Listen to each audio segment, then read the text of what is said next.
مرحوم کی یاد میں پطرس بخاری۔ ایک دن مرزا صاحب اور میں برآمدے میں ساتھ ساتھ کرسیاں ڈالے چپ چاپ بیٹھے تھے۔ جب دوستی بہت پرانی ہو جائے تو گفتگو کی چندنا ضرورت باقی نہیں رہتی اور دوست ایک دوسرے کی خاموشی سے بھی لطف اندوز ہو سکتے ہیں۔ یہی حالت ہماری تھی۔ ہم دونوں اپنے اپنے خیالوں میں غرق تھے۔ مرزا صاحب تو خدا جانے کیا سوچ رہے تھے، لیکن میں زمانے کی ناسازگاری پر غور کر رہا تھا۔ دور سڑک پر تھوڑے تھوڑے وقفے کے بعد ایک موٹر کار گزر جاتی تھی۔ میری طبیعت کچھ ایسی واقع ہوئی ہے کہ میں جب کبھی کسی موٹر کار کو دیکھوں مجھے زمانے کی ناسازگاری کا خیال ضرور ستانے لگتا ہے اور میں کوئی ایسی ترکیب سوچنے لگتا ہوں جس سے دنیا کی تمام دولت سب انسانوں میں برابر برابر تقسیم کی جا سکے۔ اگر میں سڑک پر پیدل جا رہا ہوں اور کوئی موٹر اس ادا سے گزر جائے کہ گرد و غبار میرے پھیپھڑوں، میرے دماغ، میرے معدے اور میری تلی تک پہنچ جائے تو اس دن میں گھر آ کر علم کیمیا کی وہ کتاب نکال لیتا ہوں جو میں نے ایف اے میں پڑھی تھی اور اس غرض سے اس کا مطالعہ کرنے لگتا ہوں کہ شاید بم بنانے کا کوئی نسخہ ہاتھ آ جائے۔ میں کچھ دیر تک آہیں بھرتا رہا۔ مرزا صاحب نے کچھ توجہ نہ کی۔ آخر میں نے خاموشی کو توڑا اور مرزا صاحب سے مخاطب ہو کر بولا، مرزا، ہم میں اور حیوانوں میں کیا فرق ہے؟ مرزا صاحب بولے، بھئی کچھ ہوگا ہی نا آخر۔ میں نے کہا، میں بتاؤں تمہیں؟ کہنے لگے، بولو۔ میں نے کہا، کوئی فرق نہیں ہے۔ سنتے ہو مرزا، کوئی فرق نہیں، ہم میں اور حیوانوں میں، کم از کم مجھ میں اور حیوانوں میں کوئی فرق نہیں۔ ہاں ہاں، میں جانتا ہوں تم میم میخ نکالنے میں بڑے طاق ہو۔ کہہ دو گے حیوان جگالی کرتے ہیں، تم جگالی نہیں کرتے، ان کی دم ہوتی ہے، تمہاری دم نہیں۔ لیکن ان باتوں سے کیا ہوتا ہے؟ ان سے تو صرف یہی ثابت ہوتا ہے وہ مجھ سے افضل ہیں۔ لیکن ایک بات میں اور وہ بالکل برابر ہیں کہ وہ بھی پیدل چلتے ہیں، میں بھی پیدل چلتا ہوں۔ اس کا تمہارے پاس کیا جواب ہے؟ جواب نہیں، کچھ ہے تو کہو، بس چپ ہو جاؤ۔ تم کچھ نہیں کہہ سکتے۔ جب سے میں پیدا ہوا ہوں اس دن سے پیدل چل رہا ہوں۔ پیدل! تم پیدل کے معنی نہیں جانتے؟ پیدل کے معنی ہے سینہ زمین پر اس طرح سے حرکت کرنا کہ دونوں پاؤں میں ایک ضرور زمین پر رہے۔ یعنی تمام عمر میرے حرکت کرنے کا طریقہ یہی رہا ہے کہ ایک پاؤں زمین پر رکھتا ہوں، دوسرا اٹھاتا ہوں، دوسرا رکھتا ہوں، پہلا اٹھاتا ہوں، ایک آگے ایک پیچھے، ایک پیچھے ایک آگے۔ خدا کی قسم اس طرح کی زندگی سے دماغ سوچنے کے قابل نہیں رہتا، حواس بیکار ہو جاتے ہیں، تخیل مر جاتا ہے، آدمی گدھے سے بدتر ہو جاتا ہے۔ مرزا صاحب میری اس تقریر کے دوران کچھ اس بے پرواہی سے سگریٹ پیتے رہے کہ دوستوں کی بے وفائی پر رونے کو دل چاہتا تھا۔ میں نے ازحد حقارت اور نفرت کے ساتھ منہ ان کی طرف سے پھیر لیا۔ ایسا معلوم ہوتا تھا کہ مرزا کو میری باتوں پر یقین ہی نہیں آتا، گویا میں اپنی جو تکالیف بیان کر رہا ہوں وہ محض خیالی ہیں، یعنی میرا پیدل چلنے کے خلاف شکایت کرنا قابل توجہ ہی نہیں، یعنی میں کسی سواری کا مستحق ہی نہیں۔ میں نے دل میں کہا، اچھا مرزا، یوں ہی صحیح، دیکھو تو میں کیا کرتا ہوں۔ میں نے اپنے دانت پچی کر لیے اور کرسی کے بازو پر سے جھک کر مرزا کے قریب پہنچ گیا۔ مرزا نے بھی سر میری طرف موڑا۔ میں مسکرا دیا، لیکن میرے تبسم میں زہر ملا ہوا تھا۔ جب مرزا سننے کے لیے بالکل تیار ہو گیا تو میں نے چبا چبا کر کہا، مرزا، میں ایک موٹر کار خریدنے لگا ہوں۔ یہ کہہ کر بڑے استغنا کے ساتھ دوسری طرف دیکھنے لگا۔ مرزا بولے، کیا کہا تم نے؟ کیا خریدنے لگے ہو؟ میں نے کہا، سنا نہیں تم نے؟ میں ایک موٹر کار خریدنے لگا ہوں۔ موٹر کار ایک ایسی گاڑی ہے جس کو بعض لوگ موٹر کہتے ہیں، بعض لوگ کار کہتے ہیں، لیکن چونکہ تم ذرا کن ذہن ہو اس لیے میں نے دونوں لفظ استعمال کر دیے تاکہ تمہیں سمجھنے میں کوئی دقت پیش نہ آئے۔ مرزا بولے، اب کہ مرزا نہیں، میں بے پرواہی سے سگریٹ پینے لگا۔ بھویں میں نے اوپر کو چڑھا لی، پھر سگریٹ والا ہاتھ منہ تک اس انداز سے لاتا اور ہٹاتا تھا کہ بڑے بڑے ایکٹر اس پر رش کریں۔ تھوڑی دیر کے بعد مرزا بولے، ہم میں نے سوچا اثر ہو رہا ہے، مرزا صاحب پر روب پڑ رہا ہے۔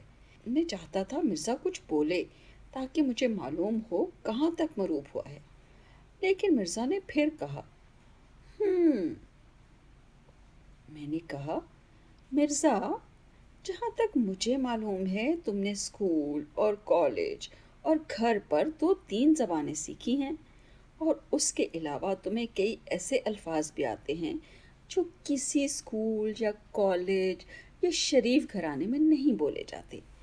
پھر بھی اس وقت تمہارا کلام ہم سے آگے نہیں بڑھتا، تم جلتے ہو۔ مرزا، اس وقت تمہاری جو ذہنی کیفیت ہے اس کو عربی زبان میں حسد کہتے ہیں۔ مرزا کہنے لگے نہیں، یہ بات تو نہیں، میں تو صرف خریدنے کے لفظ پر غور کر رہا تھا۔ تم نے کہا میں ایک موٹر کار خریدنے لگا ہوں، تو میاں صاحب زادے، خریدنا تو ایک ایسا فعل ہے کہ اس کے لیے روپے وغیرہ کی ضرورت ہوتی ہے، وغیرہ کا بندوبست تو بخوبی ہو جائے گا، لیکن روپے کا بندوبست کیسے کرو گے؟ یہ نکتہ مجھے بھی نہ سوچا تھا، لیکن میں نے ہمت نہ ہاری۔ میں نے کہا میں اپنی کئی قیمتی اشیاء بیچ سکتا ہوں۔ مرزا بولے کون کون سی مثلاً؟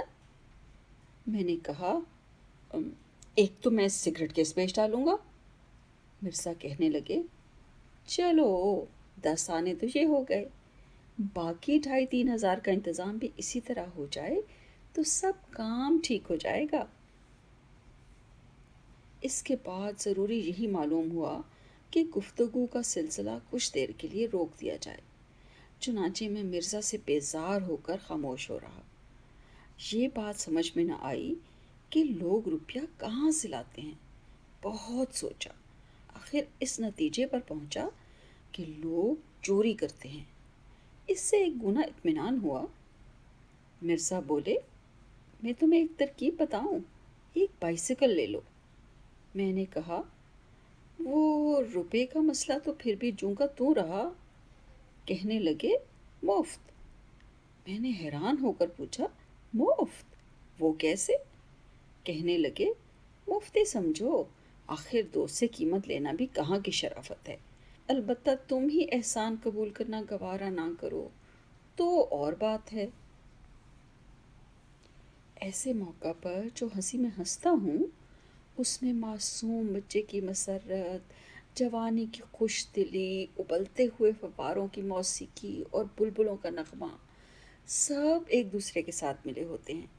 چنانچہ میں یہ ہنسا اور اس طرح ہنسا کہ کھلی ہوئی باچھیں پھر گھنٹوں تک اپنی اصلی جگہ پر واپس نہ آئیں۔ جب مجھے یقین ہو گیا کہ یکلخت کوئی خوشخبری سننے سے دل کی حرکت بند ہو جانے کا جو خطرہ ہوتا ہے اس سے محفوظ ہوں، تو میں نے پوچھا ہے کس کی؟ مرزا بولے میرے پاس ایک بائیسیکل پڑی ہے، تم لے لو۔ میں نے کہا پھر کہنا۔ کہنے لگے بھائی ایک بائیسیکل میرے پاس ہے، جب میری ہے تو تمہاری ہے، تم لے لو۔ یقین مانیے مجھ پر گھڑوں پانی پڑ گیا، شرم کے مارے میں پسینہ پسینہ ہو گیا۔ 14ویں صدی میں ایسی بے غرضی اور ایثار بھلا کہاں دیکھنے میں آتا ہے؟ میں نے کرسی سرکا کر مرزا کے پاس کر لی۔ سمجھ میں نہ آیا کہ اپنی ندامت اور ممنونیت کا اظہار کن الفاظ میں کروں۔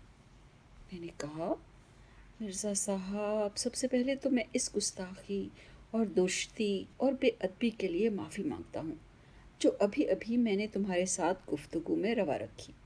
دوسرے، میں آج تمہارے سامنے ایک اعتراف کرنا چاہتا ہوں اور امید کرتا ہوں کہ تم میری صاف گوئی کی داد دو گے اور مجھے اپنی رحم دلی کے صدقے معاف کر دو گے۔ میں ہمیشہ تم کو ازحد کمینہ، ممسک، خود غرض اور عیار انسان سمجھتا رہا ہوں۔ دیکھو ناراض مت ہونا، انسان سے غلطی ہو ہی جاتی ہے، لیکن آج تم نے اپنی شرافت اور دوست پروری کا ثبوت دیا ہے اور مجھ پر ثابت کر دیا ہے کہ میں کتنا قابل نفرت، تنگ خیال اور حقیر شخص ہوں۔ مجھے معاف کر دو۔ میری آنکھوں میں آنسو بھر آئے۔ قریب تھا کہ میں مرزا کے ہاتھ بوسہ دیتا اور اپنے آنسوؤں کو چھپانے کے لیے اس کی گود میں سر رکھ دیتا۔ مرزا صاحب کہنے لگے، واہ، اس میں میری فیاضی کیا ہوئی؟ میرے پاس ایک بائیسیکل ہے، جیسے میں سوار ہوا ویسے تم سوار ہوئے۔ میں نے کہا، مرزا، مفت نہ لوں گا، یہ ہرگز نہیں ہو سکتا۔ مرزا کہنے لگے، بس میں اسی بات سے ڈرتا تھا، تم حساس اتنے ہو کہ کسی کا احسان لینا گوارا نہیں کرتے، حالانکہ خدا گواہ ہے احسان اس میں کوئی نہیں۔ میں نے کہا، خیر کچھ بھی صحیح، تم سچ مچ مجھے اس کی قیمت بتا دو۔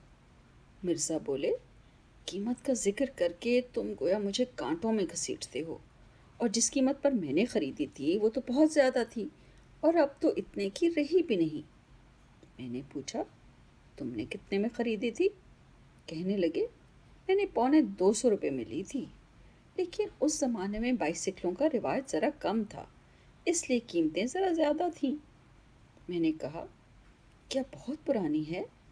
بولے، نہیں، ایسی پرانی بھی کیا ہوتی، میرا لڑکا اس پر کالج آیا جایا کرتا تھا، اور اسے کالج چھوڑے ابھی 2 سال بھی نہیں ہوئے۔ لیکن اتنا ضرور ہے کہ آج کل کی بائیسکلوں سے ذرا مختلف ہے۔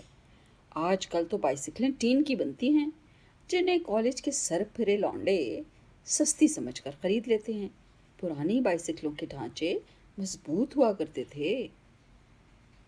مگر مرزا، 250 تو میں ہرگز نہیں دے سکتا۔ اتنے روپے میرے پاس کہاں سے آئے؟ میں تو اس سے آدھی قیمت بھی نہیں دے سکتا۔ مرزا کہنے لگے، تو میں تم سے پوری قیمت تھوڑی مانگتا ہوں۔ اول تو قیمت لینا نہیں چاہتا، لیکن میں نے کہا، نہ مرزا، قیمت تو تمہیں لینی پڑے گی۔ اچھا تم یوں کرو، میں تمہاری جیب میں کچھ روپے ڈال دیتا ہوں، تم گھر جا کے گن لینا، اگر تمہیں منظور ہوئے تو کل بائیسکل بھیج دینا، ورنہ روپے واپس کر دینا۔ اب یہاں بیٹھ کر میں تم سے سودا چکاؤں، یہ تو کچھ دکانداروں کی سی بات معلوم ہوتی ہے۔ مرزا بولے، بھئی جیسے تمہاری مرضی، میں تو اب بھی یہی کہتا ہوں کہ قیمت ویمت جانے دو، لیکن میں جانتا ہوں کہ تم نہ مانو گے۔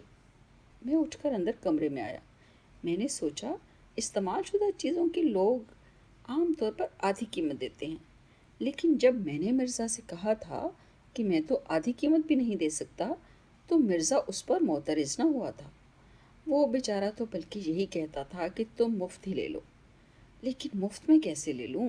آخر بائیسکل ہے، ایک سواری ہے، فتنوں اور کھوڑوں اور موچھوں اور ٹانگوں کے زمرے میں شمار ہوتی ہے۔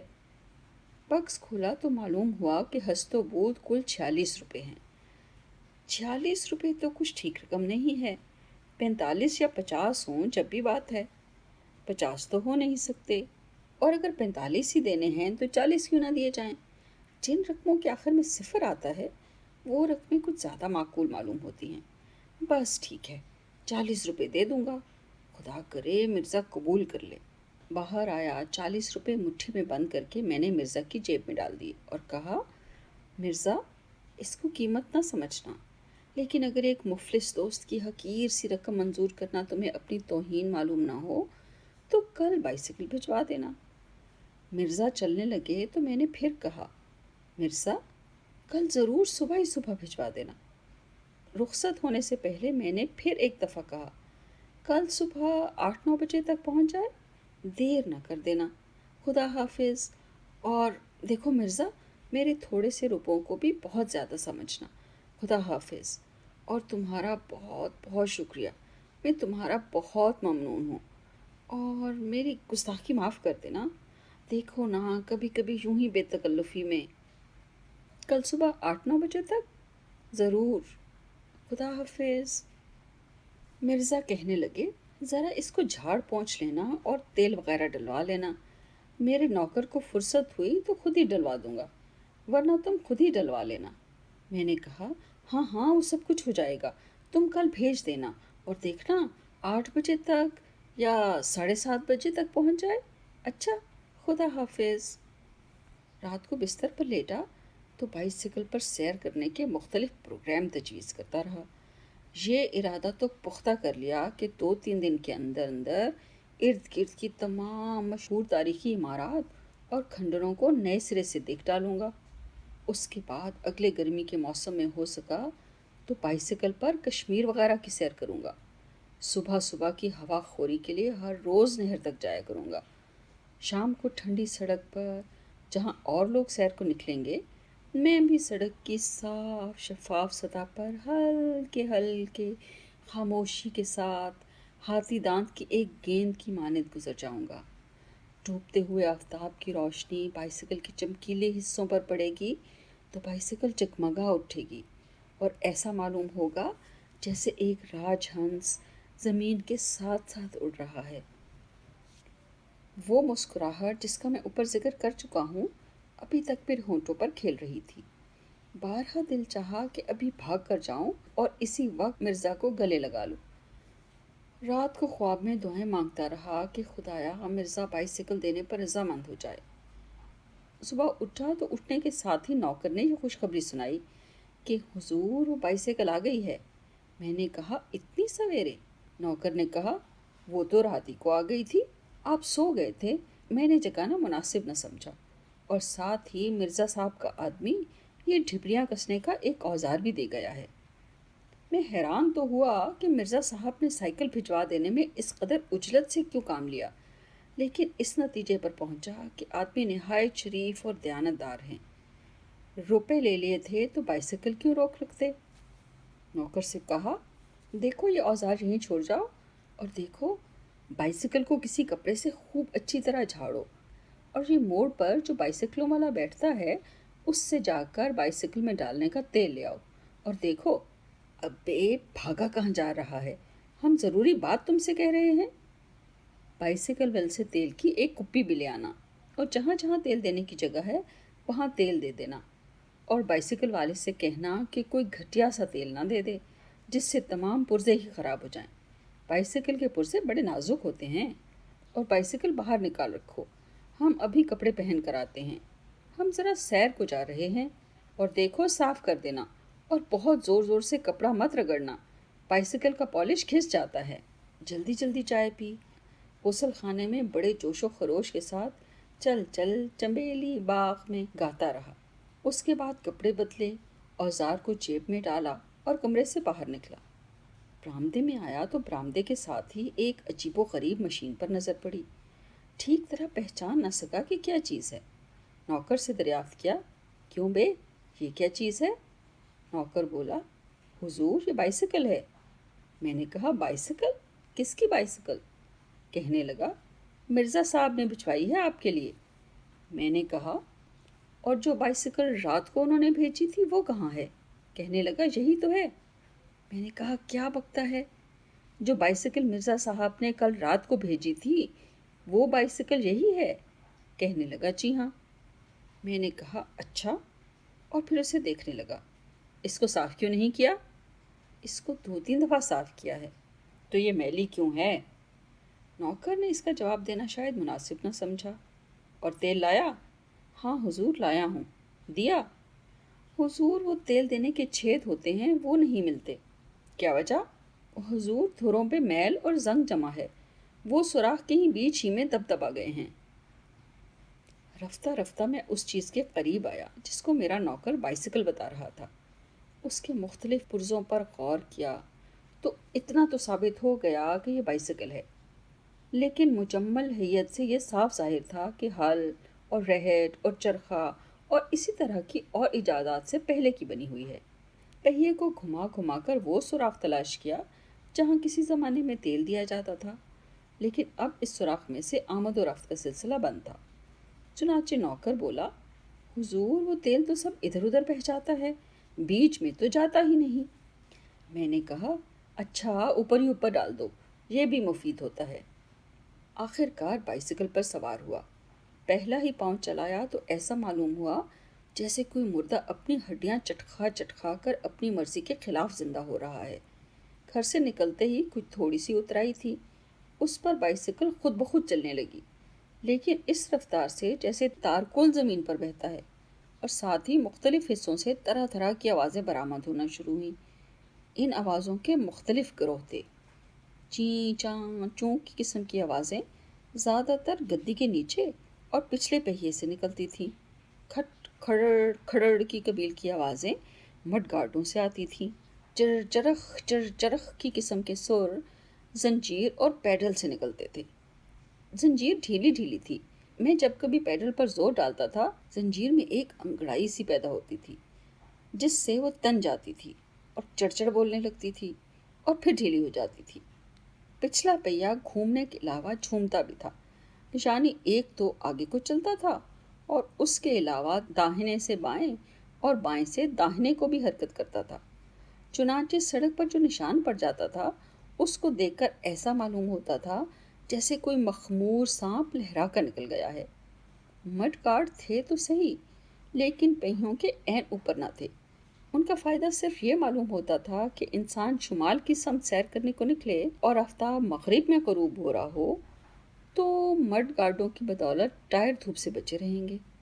اگلے پہیے کے ٹائر میں ایک بڑا سا پیوند لگا تھا جس کی وجہ سے پہیا ہر چکر میں ایک دفعہ لمحہ بھر کو ذرا سا اوپر اٹھ جاتا تھا اور میرا سر پیچھے کو یوں جھٹکے کھا رہا تھا جیسے کوئی متواتر ٹھوڑی کے نیچے مکے مارے جا رہا ہو۔